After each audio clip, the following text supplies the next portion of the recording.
ರಾಜ್ಯದಲ್ಲಿ ಮತ್ತೆ ಬಿಜೆಪಿ ಸರ್ಕಾರ ರಚನೆಯಾಗಿ ಯಡಿಯೂರಪ್ಪ ಮುಖ್ಯಮಂತ್ರಿ ಆಗುವುದಾದರೆ ಯಾರೇ ಪಕ್ಷಕ್ಕೆ ಬಂದರೂ ನಮ್ಮ ಅಭ್ಯಂತರವಿಲ್ಲ ಎಂದು ಶಾಸಕ ಸೋಮಶೇಖರ್ ರೆಡ್ಡಿ ಹೇಳಿದರು.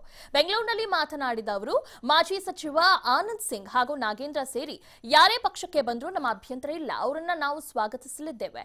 ಹಿಂದೆ ಯಡಿಯೂರಪ್ಪ ಮುಖ್ಯಮಂತ್ರಿ ಆಗಿದ್ದ ವೇಳೆ ಬಳ್ಳಾರಿ ಸಾಕಷ್ಟು ಅಭಿವೃದ್ಧಿ ಕಂಡಿತ್ತು. ಹಾಗಾಗಿ ಬಳ್ಳಾರಿ ಸೇರಿದಂತೆ ರಾಜ್ಯದ ಅಭಿವೃದ್ಧಿಗೆ ಮತ್ತೆ ಯಡಿಯೂರಪ್ಪ ಮುಖ್ಯಮಂತ್ರಿ ಆಗಬೇಕು. ಬಳ್ಳಾರಿಯ ನಾಯಕರಾದ ಆನಂದ್ ಸಿಂಗ್, ನಾಗೇಂದ್ರ ಸೇರಿದಂತೆ ನಾವು ಯಾರನ್ನ ಬೇಕಾದರೂ ಸ್ವಾಗತ ಮಾಡುತ್ತೇವೆ. ಮಾಜಿ ಸಚಿವ ರಮೇಶ್ ಜಾರಕಿಹೊಳಿ ಬಿಜೆಪಿಗೆ ಬರುವ ಬಗ್ಗೆ ಮಾಹಿತಿ ಇಲ್ಲ, ಅವರು ಸೇರಿದಂತೆ ಯಾರು ಬೇಕಾದರೂ ಬರಲಿ, ಬಂದ ಎಲ್ಲರನ್ನೂ ಮಂತ್ರಿ ಮಾಡಲಿ ಎಂದರು. ನಮ್ಮ ಸರ್ಕಾರ ರಚನೆ ಆಗುತ್ತೆ ಅಂತಂದ್ರೆ ನಾವು ಯಾವಾಗಲೂ ಸ್ವಾಗತ ಮಾಡ್ತೇವೆ.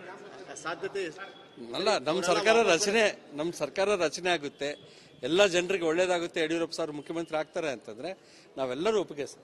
ನಮ್ಮ ಯಡಿಯೂರಪ್ಪ ಸರ್ ಮುಖ್ಯಮಂತ್ರಿ ಆಗ್ತಾರೆ, ನಮ್ಮ ಪಾರ್ಟಿಯಿಂದ ಸರ್ಕಾರ ರಚನೆ ಆಗುತ್ತೆ ಅಂತಂದ್ರೆ ಯಾರು ಬಂದರೂ ಕೂಡ ನಾವು ಸ್ವಾಗತ ಮಾಡ್ತೇವೆ. ಸರ್, ನಮ್ಮ ಸರ್ಕಾರ ರಚನೆ ಆಗುತ್ತೆ ಅಂತಂದ್ರೆ ನಾವು ಯಾವಾಗಲೂ ಸ್ವಾಗತ ಮಾಡ್ತೇವೆ.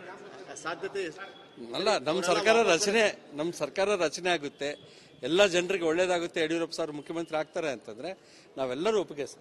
ನಮ್ಮ ಯಡಿಯೂರಪ್ಪ ಸರ್ ಮುಖ್ಯಮಂತ್ರಿ ಆಗ್ತಾರೆ, ನಮ್ಮ ಪಾರ್ಟಿಯಿಂದ ಸರ್ಕಾರ ರಚನೆ ಆಗುತ್ತೆ ಅಂತಂದ್ರೆ ಯಾರು ಬಂದರೂ ಕೂಡ ನಾವು ಸ್ವಾಗತ ಮಾಡ್ತೇವೆ. ಸರ್, ನಮ್ಮ ಸರ್ಕಾರ ರಚನೆ ಆಗುತ್ತೆ ಅಂತ